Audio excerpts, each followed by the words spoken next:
आज एक बहुत ही दुखद घटना को लेकर दिल बहुत विचलित है, परेशान है। क्यों ना हो, क्योंकि देश के अंदर घटना ही कुछ ऐसी घटी है। धार्मिक मामले बहुत हुए हैं, बहुत बवाल भी हुए हैं, दंगे फसाद भी हुए हैं धार्मिक मामलों को लेकर। लेकिन अभी इंद्रलोक दिल्ली के अंदर जो घटना जुमे की नमाज के दौरान घटी है, उसको लेकर खाली हिंदुस्तानी लोग ही नहीं, बाहर विदेशों में भी, चाहे वो हिंदू मुसलमान कोई भी हो, बहुत ज़्यादा विचलित है। क्योंकि हिंदुस्तान के राजधानी कहने वाले दिल्ली इंद्रलोक के अंदर और भरी सड़क के ऊपर सरे राह जिस तरीके से एक पुलिस वाले ने मुस्लिम युवकों को सड़क के किनारे नमाज पढ़ते हुए उनको लात मारी गई है, उसको पूरी दुनिया देख रही है।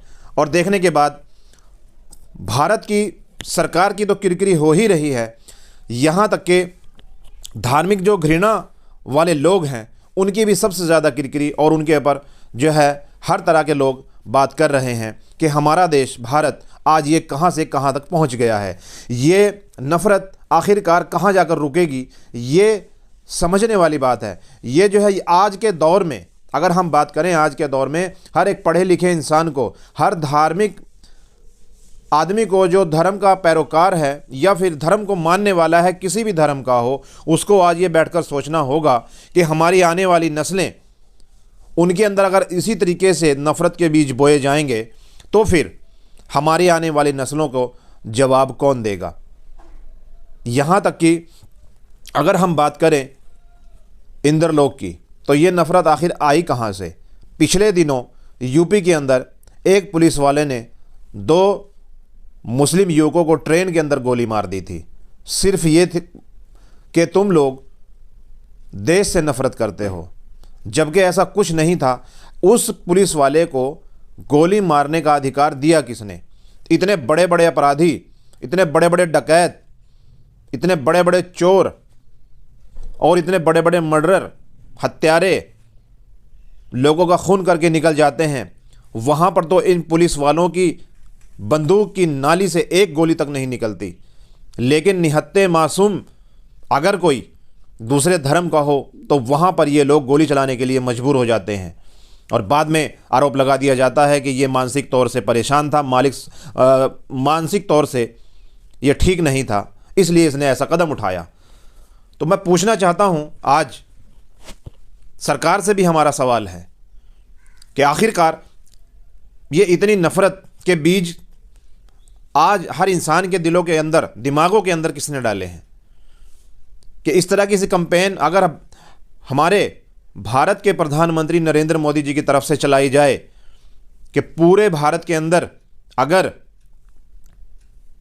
कोई भी धार्मिक नफ़रत की बात करेगा तो उसको सीधे जेल में डाल दिया जाएगा, चाहे वो किसी भी धर्म का आदमी हो। सवाल यहाँ हिंदू मुसलमान का नहीं है, आज इंसानों की बात हो रही है। बहुत विचलित हो गया, आज हमें वीडियो बनाना पड़ रहा है, बहुत वीडियो वायरल हो रहा है, लेकिन ये जानकारी भी देना बहुत ज़रूरी है। अभी हम लखनऊ में रह के आए हैं, वहाँ का हमने माहौल देखा। मगरिब की जब नमाज होती है, मगरिब की नमाज बताते चलें, जब दिन छिपता है, सूरज छिपता है, उस वक्त जो अज़ान होती है उसको मगरिब की नमाज बोला जाता है। जैसे ही अज़ान होती है, मुस्लिम तो अपने घरों से तब तक नहीं निकल पाते मस्जिद के लिए, उससे पहले हिंदू औरतें अपने बच्चों को ले लेकर मस्जिदों के दरवाजे पर आकर खड़ी हो जाती हैं फूंक डलवाने के लिए कि अंदर से नमाजी जो नमाज पढ़ के निकलेंगे और उनके बच्चे के ऊपर फूंक डालेंगे तो हमारा बच्चा तंदुरुस्त रहेगा, ठीक रहेगा, बीमार नहीं पड़ेगा। ये उनकी आस्था है। अब वो उनकी आस्था या उनका वो अक़ीदा कहाँ तक दुरुस्त है, कहाँ तक सही है, उनको कुछ फ़ायदा हो रहा है नहीं हो रहा, वो तो वो लोग जाने। लेकिन ये मामला रोज़ाना का है, कभी एक आध दिन का नहीं है, या फिर जुमे का नहीं है, या फिर ईद वाले दिन का नहीं है। ये रोज़ाना का मामला है। जैसे ही सूरज छिपेगा, अजान होगी, औरतें, बच्चा कहीं भी खेल रहा हो, किसी गली में हो, छत के ऊपर हो, किसी कमरे में हो, मैं छोटे बच्चे की बात कर रहा हूँ, लगभग 1.5 साल का, 2 साल का, और कुछ औरतें तो बड़े बच्चों को भी लेके आती थी, लगभग 3 साल, 4 साल, 5 साल, जो अपने पाँव पे खड़ा होकर मतलब चल सकता, उनको भी लेकर आती थी। मैंने खुद देखा है अपनी आंखों से। हम लोग कई साल लखनऊ के अंदर रहे हैं और आज भी यही मामला है वहाँ मस्जिदों का। किसी भी मस्जिद के अंदर, लगभग हज़ारों मस्जिदें हैं लखनऊ के अंदर, वहाँ किसी भी मस्जिद के अंदर जाकर देख लीजिए, मगरिब की नमाज के वक्त, दिन छिपे के बाद वहाँ पर चाहे औरतें थोड़ी हों चाहे ज़्यादा हों, बहुत सी मस्जिदें तो ऐसी हमने देखी हैं अंदर नमाजी इतने नहीं हैं जितनी औरतें बाहर खड़ी हुई हैं फूंक डलवाने के लिए। तो ये कुछ ना कुछ उनके दिलों के अंदर होगा इस्लाम धर्म के प्रति, या किसी भी मतलब कोई भी उनके दिलों के अंदर कोई ख्याल होगा कि हमारा बच्चा ठीक हो जाएगा उनकी फूंक डालने से। वो लोग अंदर नमाज़ पढ़ के आते हैं, नमाज के अंदर कलाम पढ़ते हैं, खुदा का कलाम पढ़ते हैं, चाहे वो जैसा मर्जी पढ़ें, फिर वो आके उनके बच्चों पे फूंक डालते हैं। और एक औरत नहीं, कम से कम भी दोनों तरफ, दरवाजे के दोनों तरफ लाइनें लगती हैं, बीच से नमाजी निकलता है, एक लाइन इस तरफ औरतों की, दूसरी लाइन इस तरफ औरतों की। उसमें जो है चंद 5% मुस्लिम औरतें होती हैं, लेकिन 95% हिंदू औरतें होती हैं, सब साड़ी वाली, माथे पे सिंदूर लगा हुआ। तो मैं कोई बड़ाई की बात नहीं कर रहा हूँ कि ये इस्लाम धर्म की बहुत बड़ी बड़ाई मैं बयान कर रहा हूँ कि मैं उसको जो कह सकते हैं कि ये दूसरों को नहीं, ऐसा नहीं है। सिर्फ एक बात हमने कही है कि देखिए हिंदू धर्म के अंदर भी इस्लाम धर्म की कितनी आस्था है और कितना ये लोग कदर और सम्मान करते हैं उस चीज़ का। तो ऐसे लोग जो लात मार रहे हैं, ये लोग कहाँ से आ जाते हैं, हमारी समझ से परे है ये चीज़।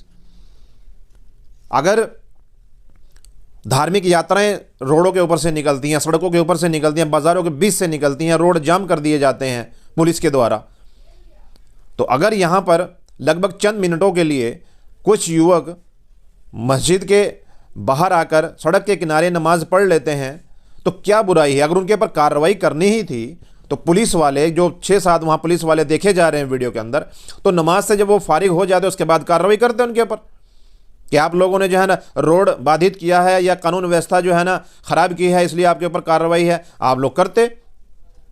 लेकिन नमाज के दौरान आप लात मार रहे हैं। यहाँ तक कि ये भी कहा गया है कि वो पुलिस वाला शायद शराब के नशे में था जब उसने ये सब हल्के हरकत की, आप लोग वीडियो में देख भी रहे हैं।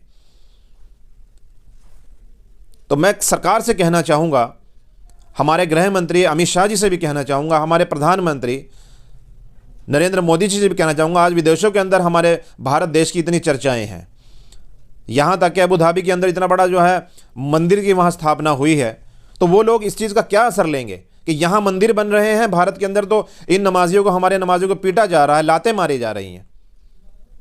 तो क्या संदेश इस वक्त हमारी ओर से जा रहा है विदेशों के अंदर। हमारे घरों की लड़ाइयाँ हम अपने घरों में लड़ें, उसको बाहर ना जाने दें। आज तो मीडिया का ज़माना है, उस पुलिस वाले को इतनी खबर नहीं थी कि चारों तरफ कैमरे लगे हुए हैं, हर जेब के अंदर मोबाइल है, हर हाथ में मोबाइल है, तुम्हारी इस हरकत को कैमरे में कैद होते हुए देर नहीं लगेगी। और फिर जितनी किरकिरी होगी, सिर्फ तुम्हारी एक आदमी, एक शख्स की वजह से पूरे देश की बदनामी होगी, पूरा जो है डिपार्टमेंट बदनाम होगा, पूरी जो है कौम बदनाम होगी इससे। तो ये लोग सोचते नहीं हैं बिल्कुल भी।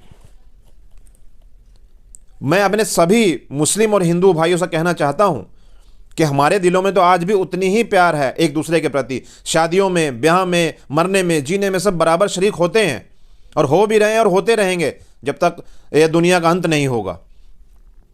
लेकिन ऐसे लोगों की समाज के अंदर मैं मानता हूं बिल्कुल भी जगह नहीं है। अगर कोई भी इस तरह की नफरत फैलाने का काम करे, अगर मुसलमानों में हो तो उसको फ़ौरन उसकी पकड़ धकड़ की जाए, अगर हिंदुओं में हो तो उसको कम से कम भी बैठाकर समझाया जाए, उसकी भी पकड़ धकड़ होनी चाहिए कि आप लोग समाज के अंदर अच्छा काम नहीं कर रहे हैं। नफ़रतें तो बहुत हो चुकी हैं, अब सिर्फ प्यार के पानी की ज़रूरत है जो इस आग को बुझा सके। तो मैं बार बार यही अपील करना चाहता हूँ।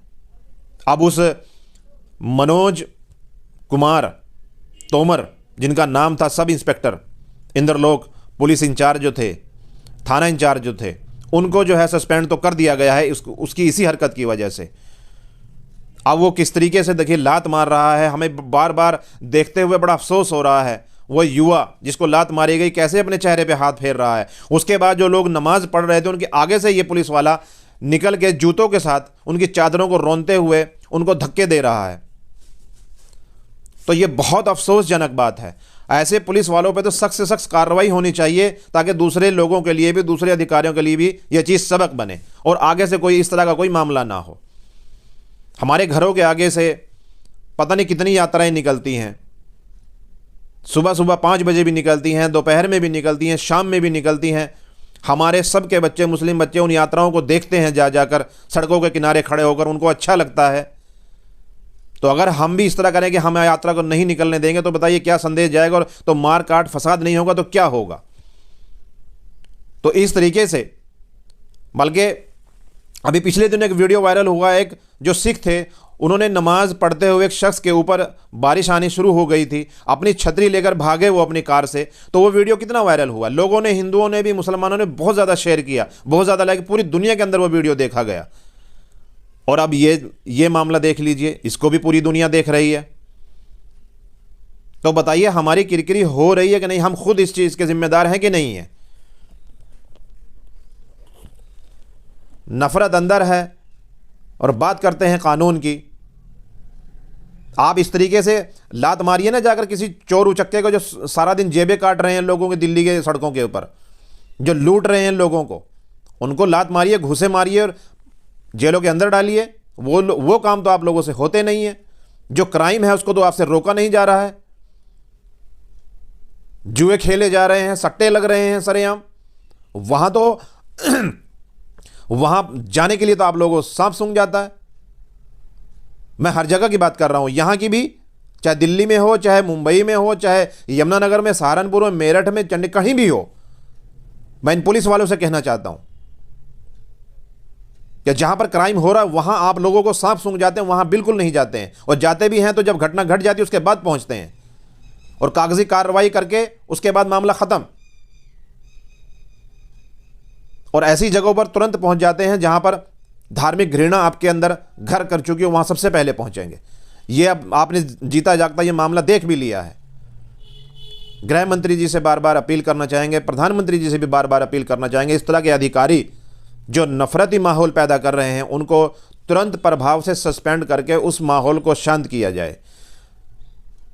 मुसलमान आज कहीं पर भी देखिए कोई धरना प्रदर्शन नहीं कर रहा है इस वक्त, लेकिन ये मामला जो है नमाजी वाला, इस मामले के अंदर देखिए वीडियो में भी दिख रहा है कितने आक्रोशित होकर लोग उस पुलिस वाले पर जो है ना धक्का मुक्की कर रहे हैं, उसके साथ उसके पीछे दौड़ पड़ते हैं क्योंकि उसने काम ही ऐसा किया था। लेकिन मुसलमानों ने अब तक कानून हाथ में नहीं लिया और लेना भी नहीं है। मैं बार बार अपील करना चाहता हूँ, कानून हाथ में बिल्कुल नहीं लेना है, सिर्फ शांति प्रिय तरीके से अपना विरोध प्रदर्शन करना, विरोध प्रकट करना है ताकि सरकार तक हमारी आवाज़ पहुँचे। और जहाँ कहीं पर भी इस तरह की अगर हिंदुओं के साथ कोई ज़्यादती हो रही है, प्रताड़ना हो रही है, वहाँ भी कहूँगा कि मुसलमान उन लोगों को पूरा साथ दें, चाहे किसी के महल्ले में हो, किसी के गांव देहात में हो, किसी के शहर में हो। तभी हमारी आपसी जो है ना भाईचारा बना रहेगा और आपसी जो है सद्भावना का जो संदेश है वो पूरे देश के अंदर ही नहीं पूरी दुनिया के अंदर जाएगा। और आज इस चीज़ की सबसे ज़्यादा ज़रूरत है, चाहे वो किसी भी धर्म का हो, सिख हो, हिंदू हो, मुस्लिम हो, ईसाई हो। उनके धार्मिक मामलों में अगर आप कुछ नहीं कर सकते हैं, सहयोग नहीं कर सकते हैं, तो उनके बारे में बुरा भी मत कहिए, किसी से भी मत कहिए। आपकी सोच है, सोचते रहिए आप, क्योंकि उस पर किसी का पहरा नहीं है। लेकिन अगर आप अपने हाथ पांव से, ज़बान से उस चीज़ को करेंगे तो उसको दुनिया देखेगी। लेकिन मैं तो ये भी कहता हूं कि इस नफ़रत को अपने सीनों के अंदर से, अपने दिमाग के अंदर से निकाल दीजिए, वरना यही नफ़रत कल, आज तो बाहर हो रही है, कल आपके घर को भी जलाकर राख कर देगी। क्योंकि नफ़रत होती है, वो किसी के लिए भी हो।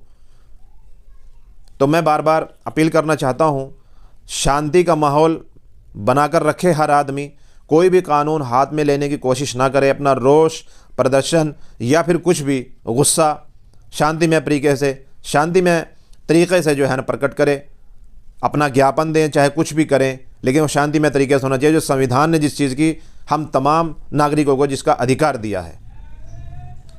तो मैं सबसे कहना चाहूँगा हमारी इस वीडियो को ज़्यादा शेयर ज़रूर करें। अगर आपने चैनल को सब्सक्राइब ना किया, सब्सक्राइब ज़रूर कर दें, ताकि हमारी हर वीडियो और हर जो हमारा जो संदेश है वो आप लोग तक पहुँचता रहे। बहुत बहुत शुक्रिया। जय हिंद।